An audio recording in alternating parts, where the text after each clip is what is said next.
we going to do here as we come into our final hours together? There are a lot of things we could do. My goal, obviously, is to always have you leave with the strongest amount of your emotion geared in your body, because that's what's going to get you to go follow through. At the same time, I look at this program, and no matter how much we pour into it, no matter how much we put you in overwhelm, as you can only imagine, there's so many things that I know are available and needed for your businesses that aren't here. So trying to figure out, what do we put in here strategically? And so I'd like to roll the dice on something that may not be as emotionally exciting, but probably more valuable. And that is a planning process. And so you might have to, for this last part, really manage your own state a little bit. But I'd like to introduce you to what I call RPM, the rapid planning method. And RPM is an experience that when you master the thinking of RPM, you don't have to use the system itself even. You don't have to use a particular, mechanical system in terms of how you do this on your computer or calculator or on paper or whatever. But if you take on this thinking system, your entire planning process will transform, and so will you emotionally. And most people in life, when they're trying to plan something, when they're trying to put something together, like plan their day, we all learned yesterday that what controls our focus controls our life. Whatever we focus on, we feel, even if it's not true. Do you agree with me on this, yes or no? And everything's trying to get our focus all the time, right? Advertising's trying to get our focus, your phone's ringing, in your pocket it's buzzing, and that buzz is either your phone, or it's an email, or it's a text. There's this constant something trying to get control of our focus. But what you focus on determines your destiny in your life. So if you don't take control of it, somebody else will. And so the challenge is, even when we try to take control of our own focus, even we try and attempt to do this, usually there's so much distraction that it becomes very difficult to do it. And even if you did it in the traditional way, and you were going to go out tomorrow, and you're going to plan your day, or you're going to plan your week, you're going to go home. In order to plan it, you're going to have to come up with some answers for the week. And the question you're going to ask, if you don't know RPM, is what? What do I need to?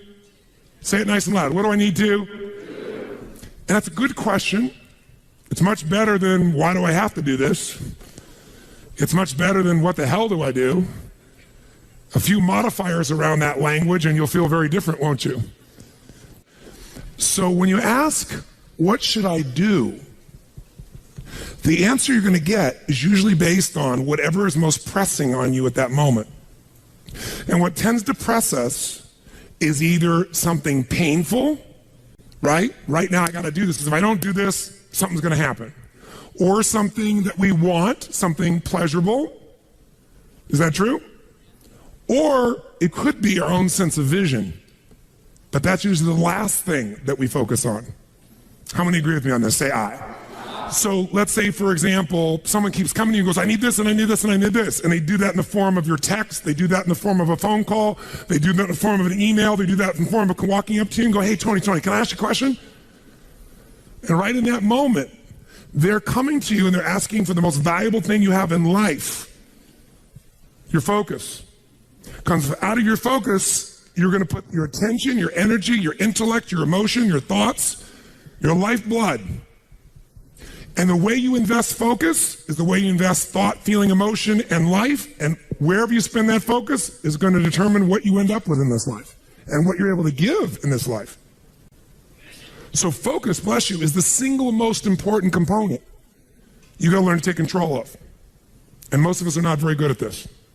Primarily because the culture has conditioned us to respond to what we need to do. And when you're coming up here, Dr. Ruth here in front of me, and she goes, Tony, what I need to do right now is being dictated by the environment, not necessarily by what is most important for me or my mission or my direction or my life. Now in a seminar, it's appropriate most of the time because this is what I'm here to do. But even in seminars, sometimes I have to say, can I get back to you in a moment? Because I have to do this because I'm also running this damn thing. I'm not just on stage, right? So the combination makes me have to look at it. And there's an army of people back here running it, and I got to help them, or they got to help me, and a lot of moving parts. So sometimes I got to stop and not let you take my focus, even though I'd like to give it to you. But if I were to ask, what do I need to do? I'm going to get a certain quality of answer. Now, let me give you an example of what I mean. true story. President, I won't go any deeper than what I can reveal without being disrespectful in any way, shape, or form. I would never do that. But it's a known fact, because it got out in the newspapers. There was a stage when President Clinton called me. And when he called me, he literally called me up and said, and I'd known him for a little while and worked with him prior, but he called me up and said, they're going to impeach me in the morning. What should I do? And I kid about it today. I said to him, well, could you have called me sooner? But what truthfully I said after that was, I can give you my answer to that question, but I don't know if that's really the question you want to answer. Because the answer, what you should do, requires a different question to be asked first, which is, what's most important to you? Because if what's most important to you is to stay in office, then obviously you should just keep doing what you're doing, because even though they'll go try to impeach you, they won't have enough votes and you'll stay in office. But if your outcome, what do you want? What's your outcome? What's the result you're after?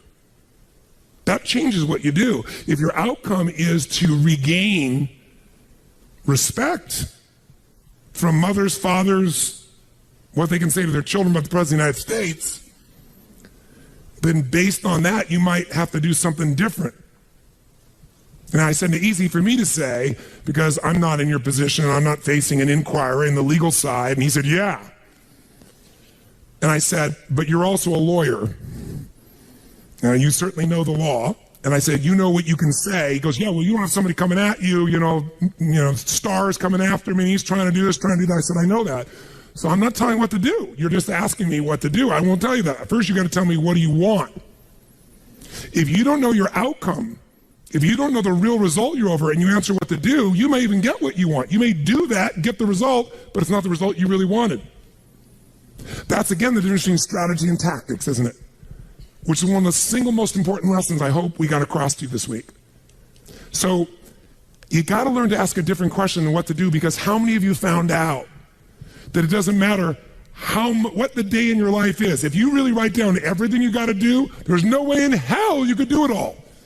How many agree with me on this? Raise your hand and say aye. So most of you start out in the old days with a little time management book and you used to write down all your to-dos, right? How many used to have one of these?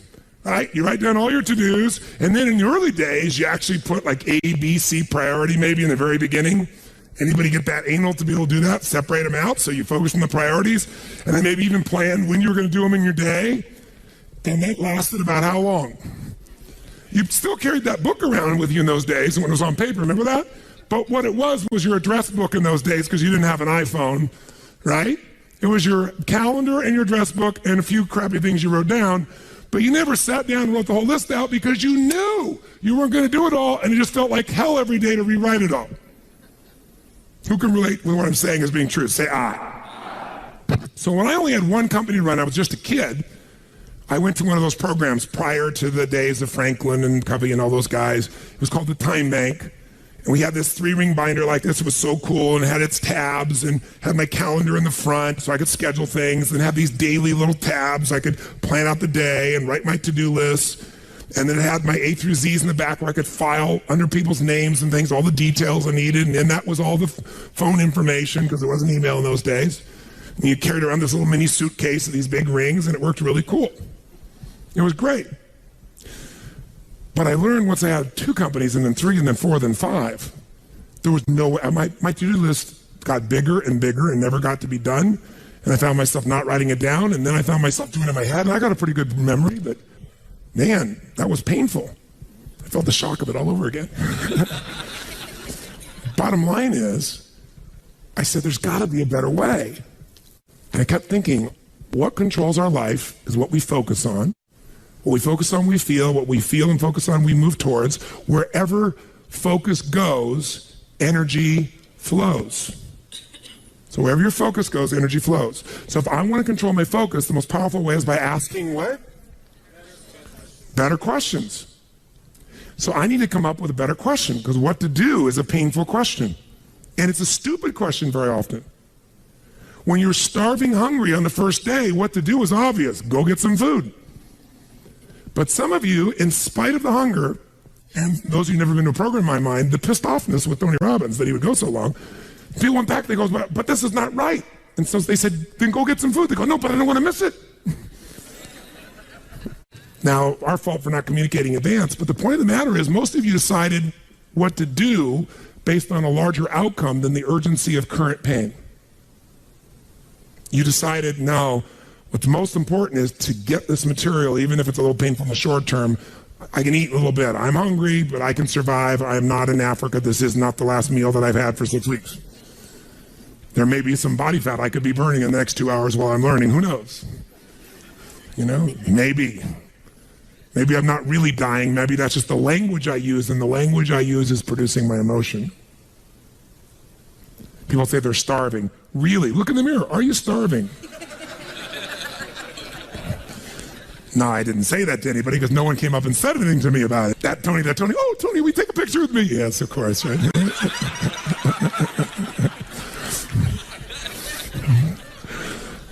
My point is this.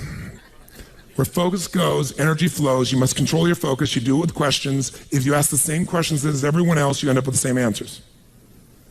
So, how did Bill Gates change his economic world? He was a software designer who didn't say, how do I make better software? He asked, and caught everyone else to ask, how do we become the intelligence that controls all computers worldwide? How do we become the intelligence that controls all computers worldwide? Now, when that's your outcome, do you end up with a different to-do list than if your outcome is to build the best software? Yes or no? Yes. And that's why he's one of the richest men on earth. Change a question, change your life. When it comes to planning your life, I want to get you to learn to ask 3 questions now. And the first one is not, what am I going to do? And how many understand why now? Say I. The question you want to ask yourself is, what do I want? What's my outcome? What's my result? The word RPM, the first one is to get you focused on the target. The target is not the activity. The activity can change. It's what's the result I'm after. If you know exactly what it is you really want, what you desire, what you're really after, clarity is power. The more clear you are and specifically what you want, the faster your brain can get you there. But if you're generally saying things like, what do I want? Well, I want more money. Fine, here's $1, get out of here. Did you achieve the outcome? Yeah, when you're that general, you think you're not getting your goal, you are. The way you language your goal, the way you think about it, you're receiving it. I want to feel a bit better. I want to lose some weight. Fine, you lost a pound, you're done. Because your brain's like a servo mechanism and a bomb and a missile. In the old days, you shoot a missile and the target was going, and if you missed the trajectory, you missed it. Today, what happens when the missile's not on course? What happens? It locks on the heat signature, and what does it do? It moves and follows it. That's the way your brain is if it knows the outcome, if it knows the result. So RPM starts with, I got another result. This is a results planning system. The rapid planning method, but you can think of it as a results planning system. I need to know the result I'm after before I ever ask myself what to do. That takes more time, but it's worth it. Now, for time's sake, I'm not going to do this with you right now, but I'll tell you what I do when I've taught this to people and I've got a full weekend to do this in. Just give you a picture. If I asked you right now to write out your name, your full name. Now, some of you abbreviate your signature, but write out your full name in cursive. Go and do that one time. Write out your full name in cursive. I can't even use the word cursive. Is that really the word people still use? It means in handwriting, I guess, but in cursive. Just write it out full name, because you can do this later on. Full name. If you normally abbreviate, don't do that. You have to write out the full name. Now, if I had you get with a partner, and you can try this later if you want. I'm just going to tell you because I don't want to take the time because we have such limited time today. And I have your partner say to you with a stopwatch here, okay, ready? And I go, go. And you write it out. And you tell me when you're done. I go, stop. And I write down how long that was. So let's say you wrote out your signature and it took 5 seconds. And then I say, ready? Write it out. Ready? Go. You tell me when you're done. Stop. And I write down 5 seconds. I have to do that 10 times. You'll find in the beginning, you'll be, let's say, 6 seconds. I'm making it up. Everybody's signature is different. And you probably might get down to as little as 5 seconds. If you have like an iPhone, you could do it as a digital stopwatch. You could see the milliseconds. Then I say to you, I want you guys to write every other letter in cursive. In other words, you're going to write half as many letters. How long do you think it would take to do it? Half as much time? Most of you, it'll take twice as much time in the beginning, and then eventually, what's interesting is, if I do it 10 times, and the last 2 or 3, and this makes no logical sense, and again, I don't want to take the time to have all of you do this 10 times, 10 times, 10 times, but you can go do it on your own, I'll just tell you the result. In most cases, even though you're doing half as many letters, you cut it by 2/3 of the time. There's something happens when you break an old pattern and you do it fresh. Your brain over the years has learned ways to move more rapidly since when you did your original signature, and you'll do it in 1/3 the amount of time. It'll take twice as much at first, and then it'll cost you 1/3 amount of time. Now let me tell you why I'm telling you this. The system I'm calling the rapid planning method, by the time I show it to you, you're gonna go, this takes more time than just making my to-do list. When will it take more time? When? Initially. But once you get it in your nervous system, it'll take you less time because your brain will be thinking in outcomes and not activities. And when you think in terms of outcomes and not activities, pretty soon some of the activities in your list you don't even need to do to get the outcome. You find a better way to get the outcome quicker. Now, how do you do that? Yes, 3 questions. Question 1, what is my result? What is my outcome? What is it I really, truly want from this? If you're going back next week, and you say this next week, what are the most important outcomes for me to get this week in my business? And you just write those outcomes out, not your action items, the outcomes. If you do that and nothing else, you'll be ahead of the game. And if you just keep looking at those outcomes every day, how am I doing on that outcome? Your brain will come up with ways to get to that outcome. I promise you. Focus on outcomes, not on activities. Action for most people, activities, most people may mistake movement for achievement. They mistake action items and to-dos for achievement. We're after the achievement. Are you with me on this? Yes or no? Yes. It's a different way of thinking, and I think all of you inherently have it, but if you make this ritualized, just like the things you've learned this week, they're all great, but if you don't systematize them, they'll work when you do them. But if you systematize them, right? And you see like Mr. Hallman here, where he goes in and just does it and makes sure it's being done again, or what you've seen Chet do, or what I do. You just do it over and over again, you don't miss it. Now the results are geometric. So I want to get you to systematize the thinking, whether you do it visually the way I'm going to show you or not. So, first question, what's the result I'm after? What's the ultimate result? What do I want out of this week, out of this thing, out of my business, out of my life, for my body? And you want to be as what as possible when you describe that outcome, that result. As what? As clear and specific as possible. Generalities will confuse you. So it might take you longer than just writing down call so-and-so to think, if I'm calling my son, I'm going to call Jarek, or I'm going to call my brother. This is what goes through my head before I call him, always. What's my outcome? Because I don't want to just call him. I want Jarek to feel loved by his dad, or I'm thinking about what's my outcome. I've got to talk to him about this thing that's out there. I've got to make sure I get through to him on this because I want to guide him and move him in this direction. That's what I want to be as his father. I don't want to just chit-chat. I can do that too. If you think before every phone call, before every time you're planning your day, and you think before you have any meeting, what do you think the first thing I ask of anyone when we sit down in a meeting is? Okay, what are your outcomes? What are the outcomes for this meeting? First thing I want to know, because if I know the outcomes, guess what? A lot of meetings, they're done pretty quick. Because if I know the outcome, you don't have to go through all the activities to sell me on it. Just, that's your outcome? How do you want to do it? Sounds good to me. Rock. That's how you make a meeting productive. I know a meeting's productive not by the hours or time. Sometimes it takes longer to the outcome than you want, but I'm going to get the outcome. That's, by the way, what you see with me on stage. That's why my times vary, but it's based on an outcome. I'm going to get that outcome. I don't give a damn whether it's the right time or not. I want to do it in that time, but I must deliver the outcome. How many get that? And by the way, how many like to have your company focused on outcomes, results, and not activities? Say aye. People say all the time, well, did you get that done? Well, I left them an email. I left them a voicemail. I've sent them 3 emails. How many times have you heard that? When that happens with me, I'm like, but I don't show it. I just like, really? Wow, that's fascinating. We'll explain about our culture. It's about getting the result. So I can help you if you can't figure another way to do it, but there may be 12 other things we might want to do. Maybe they don't have the answer. Maybe somebody else can give us the answer. The outcome was to get this information, not to leave an email or 12 or 3 voicemails. That will not do any of us any good. How many follow?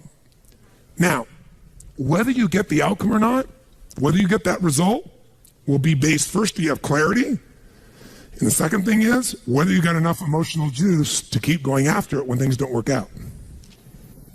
So the second part of RPM is the purpose. RPM, by the way, how many knows what it means when you increase the RPMs in a car? Anybody here? What does that do? It builds up what? Power, speed. Higher RPMs, you could explode through something, right? You can make something happen. So think of this metaphorically also, this rapid planning method, this result planning method. So it's rapid planning, it's a result planning. You want a results-focused, purpose-driven, massive action culture. That's what RPM stands for. It's how you build up power and you break through. But whether or not you get that result will be, are you clear and specific? But also, do you have enough juice when it doesn't work out? How many of you are going after an outcome in your day or in your week, and for whatever reason, you're not able to get it? The person doesn't respond, they're not there, the thing's not there, something interferes, somebody interrupts you. Who's had their plans interrupted? Raise your hand and say, I. So whether you keep doing it or not is, do you have enough emotional juice? See, guys, you all know out of this week, you got more than enough to take your business to a whole nother level. You got more ways. You can go home and be artists now. And some of it, went by so fast, but many of you get the program, you'll watch enough times, you'll be there. Somebody's going to invite us in, we're going to be there and make sure you do it. So it's going to happen. But the art of it being followed through or not is going to come, do you have the emotion to follow through? And that needs to be a part of your thinking also. So the next question I've always asked, besides the outcome, is why? Why is more important than how? Why are we doing this? What's the purpose? Purpose is more powerful than object. Purpose is more powerful than object.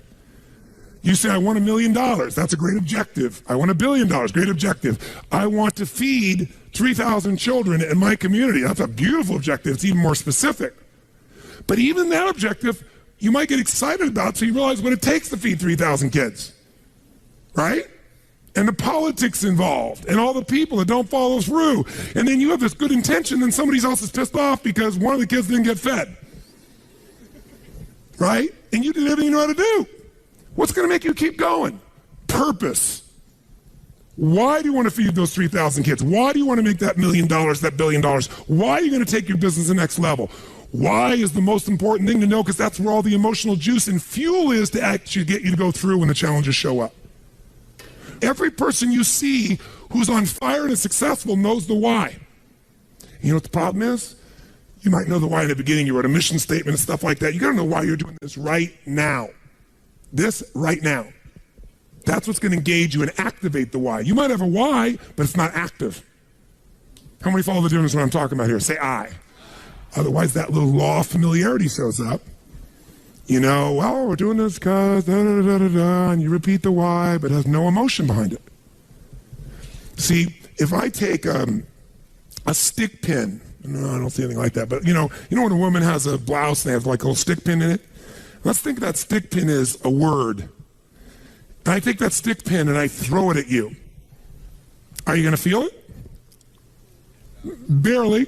But if I take that little stick pin called a word and I wire it to the back of a giant iron bar called emotion, now I can take that stick pin and put that thing right through your heart. That's the power of why. RPM. R is the result, the outcome, what you're after. P is the purpose. It's the why. 80% of success is why. 20% is how. Get a big enough why, people figure out how to do it. Yes. How many agree with me on this? Say I. So you better know your why. So, talking to the president, tell me something. What's your outcome? And then why? And once we know the why, we know what you're after and why, then the question is, how do we do it? We know what we're after, why, how do we do it? By the way, are there lots of hows to get to an outcome, yes or no? Yes. Are there many paths to get a result, yes or no? Yes. Some are more efficient than others. And you're not going to know. So you know what you do? You brainstorm out all the hows you can think of. All the things you could possibly need to do to get that result. And then you narrow it down to the 20% that makes 80% of the difference. And you'll find out you don't have to do that whole to-do list. In fact, wouldn't it be nice to write your whole to-do list and not do it and still get the outcome? How many prefer that? Say I. That's RPM. I love it when I don't do my to-dos and I got the outcome. That's the coolest thing in the world. You might have done one or two of them, but it's then learning selectively which ones are going to create it. But the only way to do that is to brainstorm out the M, the massive action plan. If I know the result I'm after, I know what it is I want, what's the outcome, what's the result, what do I want specifically, clearly, and I know the why, and the why has got to move who? Who does the why have to matter to? Everybody around you. Well, if it's a why you're trying to get everybody to deal with, they got to have a why involved in it. But people do things for different reasons. People